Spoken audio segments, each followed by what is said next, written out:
À Mathieu Bocoté, toujours avec Mathieu bien sûr, et Arthur de Vatrigan. Nous a rejoint sur le plateau Alain Destex. Merci d'être avec nous. Vous êtes sénateur belge, sénateur honoraire belge, et vous avez écrit Mayotte, comment l'immigration détruit une société.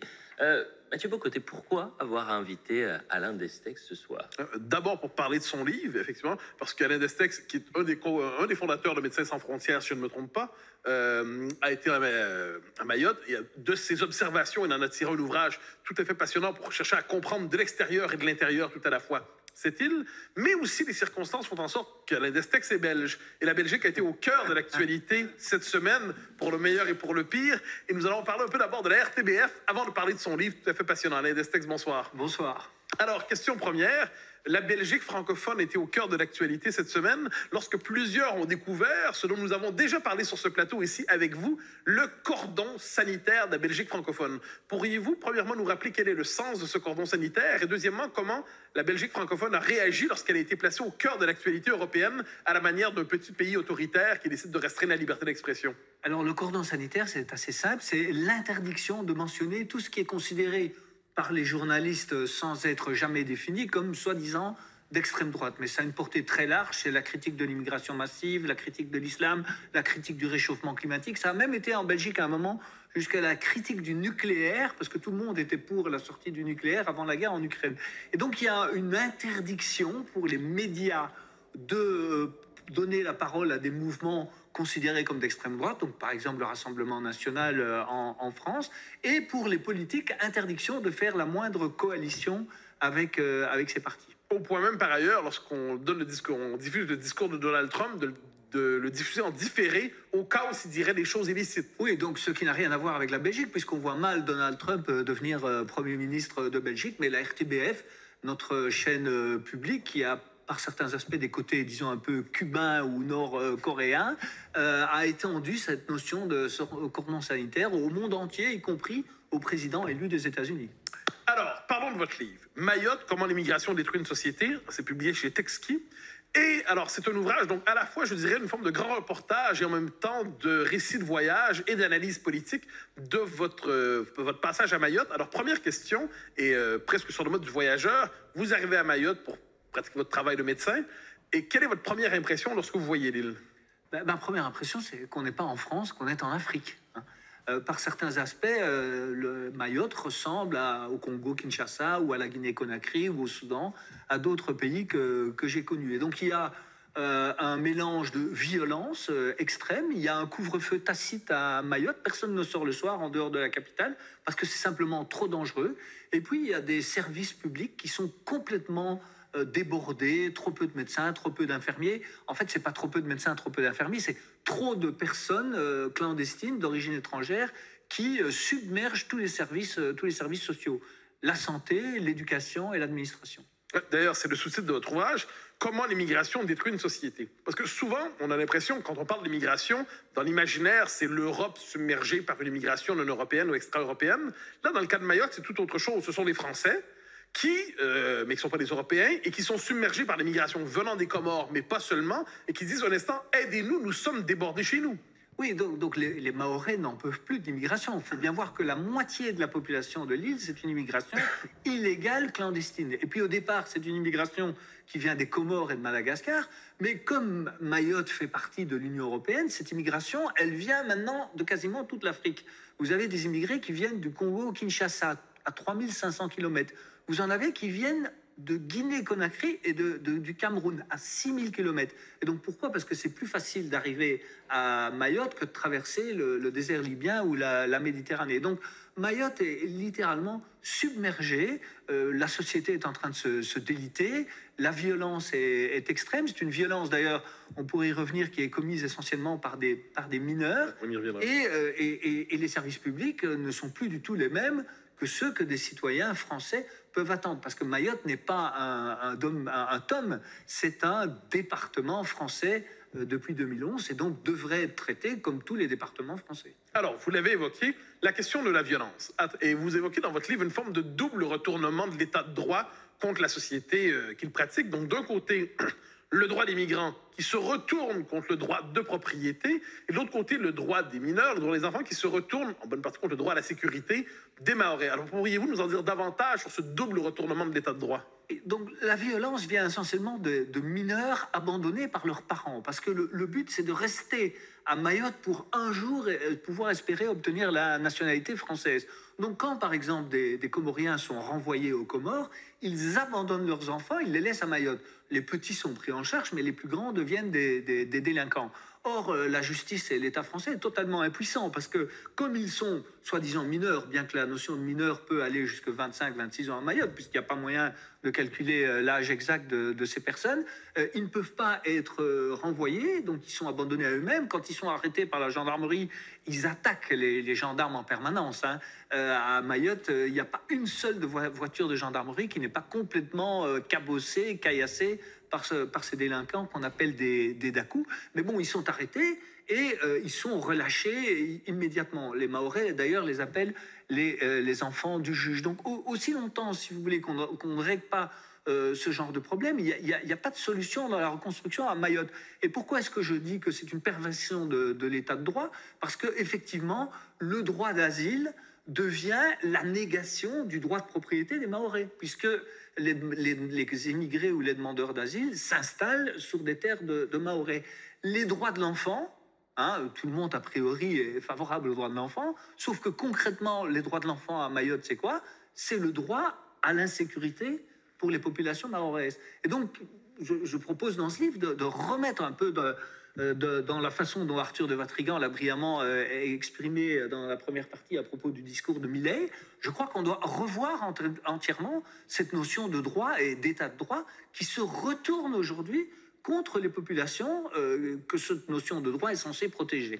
Arthur de Vatrigan. Alors, il y a le problème de l'immigration, le problème de notre état de droit, mais il y a aussi le problème du voisin. Quel est le rapport, la relation qu'ont le Quai d'Orsay, le président, avec les Comores? Parce que moi, je me rappelle de l'intervention du président des Comores à l'Assemblée nationale des Nations... je ne sais plus quelle prise de parole aux Nations Unies. Il avait expliqué que Mayotte était comorienne. Comment pouvez-vous nous expliquer ce rapport-là, ce lien-là? Est-ce que c'est les Comores donc revendiquent la souveraineté sur Mayotte, mais en termes de PIB, la France est 20 fois plus riche que les Comores et Mayotte 6 fois plus riche que les Comores. Donc forcément, ça crée une attraction fondamentale. Mais fondamentalement, les Comores n'ont pas les moyens de résister aux pressions françaises. Toute l'économie des Comores repose sur la France, soit à travers des transferts de Mayotte, soit à travers les transferts de métropole. Donc finalement, si la France avait un peu plus de volonté politique, les Comores, finalement, seraient obligés d'accepter de reprendre leurs immigrés, ce qu'ils ne font pas aujourd'hui facilement. Alors, il y a une complexité à Mayotte, parce que d'un côté, bon, c'est une terre qui est, dans le vocabulaire de l'époque, on dirait racisée, entre guillemets, c'est-à-dire des populations d'origine extra-européenne. Pourtant, c'est un vote au présidentiel qui se porte sur le Rassemblement national, notamment. Alors, vous avez été sur place. Est-ce que vous comprenez, vu votre expérience de la place, le vote des Mahorais, qui a tout le moins fait éclater l'analyse intersectionnelle qui est bien vue sur le service public et dans la gauche radicale? Oui, donc pour moi, je ne vous cache pas que ça a été une surprise totale. Vous arrivez à Mayotte, à Mayotte, la population est entièrement noire et musulmane. Mais le Front National, le Rassemblement National, pardon, a obtenu 52% aux élections européennes et a réussi à faire élire une des deux députées de Lille. Donc effectivement, ça montre que ces questions migratoires touchent aussi bien les Mahorais que les Européens et sont absolument centrales, si vous voulez, dans les revendications de la population. La France insoumise n'arrive pas à percer à Mayotte parce que les Mahorais ne se reconnaissent pas dans ce discours, si vous voulez, de pseudo-ouverture. Et qu'est-ce que demandent les Mahorais? C'est que l'État français mette un terme à cette immigration illégale qui est la source de tous leurs problèmes. Vous réglez le problème de l'immigration illégale, il n'y a plus de problème à Mayotte. Alors, vous posez la question des services publics aussi, qui est fondamentale. Donc, vous êtes médecin, vous êtes parti à Mayotte pour pratiquer la médecine. Oui. Et je pose la question non seulement à l'écrivain, non seulement au politique, mais au médecin.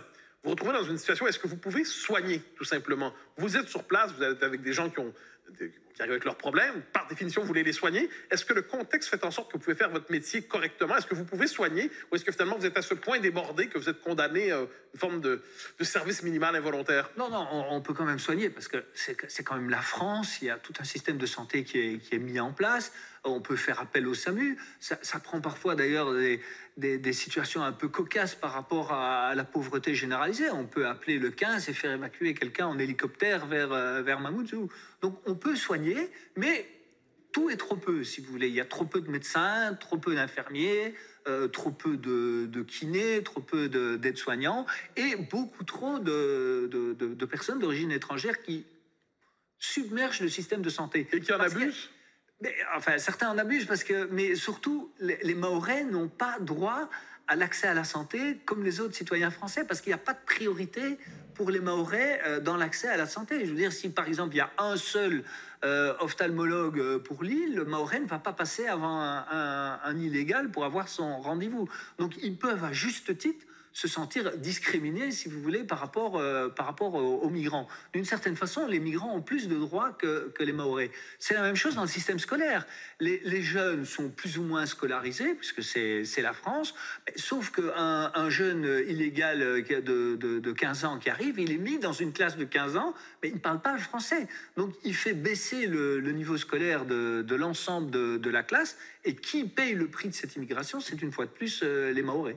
Alors, est-ce que plusieurs considèrent, parce qu'on essaie de comprendre souvent le rapport qu'ont les Français avec Mayotte, avec les Français de Mayotte. Et la question qu'on se pose souvent, c'est est-ce que Mayotte annonce pour plusieurs le destin de la France métropolitaine et plus largement de l'Europe tout simplement? Est-ce que pour vous, Mayotte, de ce point de vue, annonce le destin des sociétés occidentales? Je le crains et je ne l'espère pas, évidemment, mais fondamentalement, les ingrédients à Mayotte sont les mêmes que ce qui déstabilise les sociétés européennes. Et à partir d'un certain seuil, et en l'occurrence à Mayotte c'est 50%, on n'est plus dans un État normal, dans une France normale et dans une Europe normale. À partir du moment où on n'a plus accès aux services publics, à partir du moment où l'enseignement est dégradé par l'immigration, à partir du moment où l'insécurité générale règne, où on n'a plus accès à certains quartiers parce qu'ils sont dominés par des chefs de bande illégaux, on n'est plus en France ou en Europe. Et si je peux dire, si je peux envoyer rapidement un message au ministre de l'Intérieur, je crois qu'il y a deux choses qu'il faut faire dont on ne parle pas. On parle beaucoup du droit du sol, mais le droit du sol, si on le supprime, ça n'aura des effets qu'à moyen ou long terme. Il y a deux choses qui peuvent être faites rapidement à Mayotte. La première chose, c'est qu'il faut renvoyer les illégaux dès qu'ils arrivent. Qu'est-ce qui se passe? Quand ils arrivent à Mayotte, ils sont interceptés par la gendarmerie. Ils arrivent en bateau ou par la police des frontières. Mais il y a un triage. Pendant que ce triage se fait, les Kwassa des illégaux attendent dans les eaux territoriales et pendant que la gendarmerie s'occupe de 2 bateaux, il y a 10 autres bateaux qui entrent. Donc il faut cesser de trier ceux qui arrivent, si vous voulez. Il faut renvoyer, je suis désolé de le dire, mais c'est la seule solution pour régler le problème. Il faut renvoyer tout le monde, puisque tout le monde arrive en situation d'illégalité. Et la deuxième chose dont on ne parle pas non plus, c'est que un tiers des mariages, à peu près, sont des mariages arrangés, si vous voulez. La polygamie règne à Mayotte. Les cadis musulmans acceptent la polygamie et l'État français, finalement, la tolère. Il faut mettre un terme à cette polygamie, il faut l'interdire et il faut que les hommes mahorais ne puissent plus épouser des femmes étrangères uniquement pour des raisons financières. Parce que le meilleur plan pour devenir français aujourd'hui pour une femme étrangère, c'est d'épouser un Mahorais, de se faire un enfant. L'enfant est automatiquement français. Elle obtient son titre de séjour en tant que mère de cet enfant. Et par la suite, elle divorce du Mahorais. Elle n'a même pas besoin de divorcer, d'ailleurs, parce que si l'enfant est reconnu, ils ne sont pas nécessairement mariés. Et elle peut épouser un Malgache ou un Comorien. Donc vous avez des effets comme ça de migration en chaîne. Et ça, ce sont 2 leviers. Le refoulement immédiat, ce que Trump veut faire aux États-Unis, et l'interdiction de la polygamie et des mariages de complaisance, si vous voulez, ça coûte 300 € à Mayotte.